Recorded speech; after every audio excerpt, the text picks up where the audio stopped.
कहानी गरीब की बेटी। एक बार की बात है, एक गरीब लड़की रीना व उसकी माँ लक्ष्मी सड़क पर जा रहे थे। वह अपने गांव से काफी दूर पहली बार इस शहर में आए थे। कुछ आगे आकर वह दोनों एक चाय वाले की दुकान पर रुक गई। कुछ पल यहाँ वहाँ देखने के बाद लड़की की माँ लक्ष्मी दुकान वाले के पास पहुंची और उससे कहने लगी, भैया, हम आज ही सोनापुर गांव से आए हैं। हमारा इस शहर में कोई भी नहीं है। क्या आप मुझे अपनी दुकान में कुछ काम दे सकते हैं जिससे मैं अपनी बच्ची का पेट भर सकूं? इस पर चाय की दुकान वाला कहने लगा, बहन, मेरे पास तुम्हारे लिए कोई बड़ा काम नहीं है और ना ही मैं तुम्हें इतने पैसे दे पाऊंगा। इस पर लक्ष्मी कहने लगी, भैया, मुझे पैसे की जरूरत नहीं है। मैं आपके बर्तन भी मांज लूंगी, बस आप उसके बदले में मुझे इतना खाना दे देना कि जिससे मेरी बच्ची का पेट भर सके। दुकान वाला कहने लगा, ठीक है बहन, लेकिन तुम रहोगी कहाँ?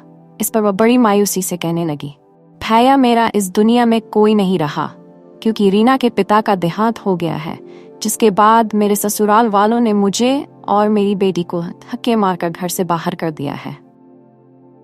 वह बोली, अब तो मुझे ही अपनी इस बच्ची को पालने के लिए कुछ ना कुछ काम करना पड़ेगा।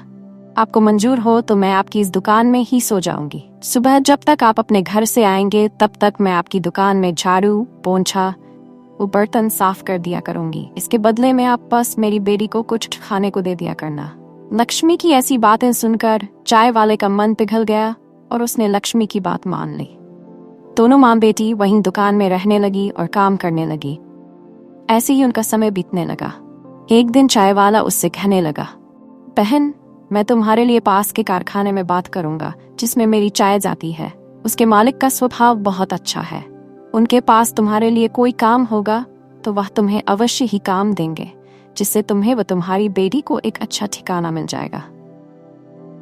ये कहकर चाय ही दुकान वाले भैया ने जब कारखाने के मालिक से उन दोनों के बारे में बात की तो मालिक ने कहा, ठीक है, हमारे घर पर एक काम करने वाली की आवश्यकता है, इसलिए तुम उसे हमारे घर भेज देना। वह चाय वाला लक्ष्मी उसकी बेटी को मालिक के घर भेज देता है, जहां पर मालिक की पत्नी लक्ष्मी को घर का पूरा काम समझा देती है और साथ में ये भी समझा देती है कि तुम्हारी बेटी रीना मेरी बेटी समायरा से दूर रहे, जिससे उसे किसी भी तरह के इन्फेक्शन या बीमारी का खतरा न रहे। एक दिन लक्ष्मी रसोई में काम कर रही होती है कि अचानक उसकी बेटी रीना के चीखने की आवाज सुनाई देती है। लक्ष्मी भागकर वहां जाती है तो देखती है रीना ने समायरा की फ्रॉक हाथ में ले रखी है और उसे देखकर बहुत खुश हो रही है।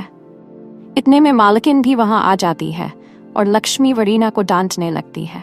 वह कहती है, लक्ष्मी, मैंने तुमसे कहा था ना कि समायरा की किसी भी चीज को मत छूना और उससे दूर रहना। ये कहते हुए मालकिन समायरा की उस फ्रॉक को रीना को ही दे देती है और कहती है, अब इस फ्रॉक को तुम ही पहनना। ये कहते हुए गुस्से से ये कहते हुए चली जाती है। एक दिन मालकिन व लक्ष्मी पास के बाजार में सामान खरीदने जाती हैं और रीना व समायरा घर पर अकेली रह जाती है। वह दोनों अलग अलग खेल रही होती है कि अचानक समायरा को चक्कर आ जाते हैं और समायरा बेहोश हो जाती है। तभी पास ही खेल रही रीना की नजर समायरा पर पड़ जाती है और वह भागकर उसके पहुंच जाती है। रीना समायरा के ऊपर पानी की बूंदें डालती है जिससे उसे होश आ जाए, पर समायरा अपनी आंखें नहीं खोलती।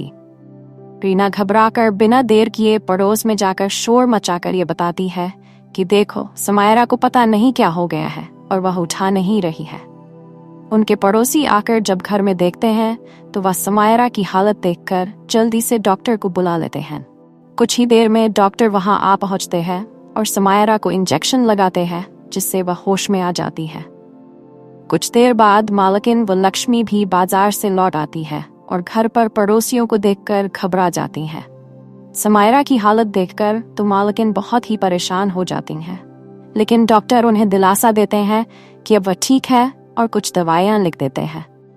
समायरा की मम्मी उसके पापा को भी फोन करके बुला लेती हैं। डॉक्टर उन दोनों को समझाते हैं कि ब्लड प्रेशर लो हो जाने की वजह से समायरा को चक्कर आ गए थे और वह बेहोश हो गई थी। ऐसे में अगर सही समय पर रीना पड़ोस में जाकर लोगों को नहीं बुलाती तो कुछ भी हो सकता था।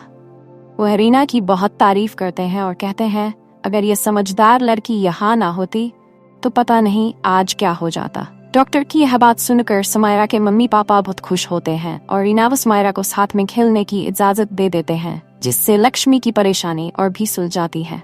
अब वह खुशी खुशी मन लगाकर उनके घर में काम करती थी और अब उसे अपनी बच्ची की चिंता नहीं रहती थी, क्योंकि अब रीना और समायरा सारास में साथ खेलते रहते थे।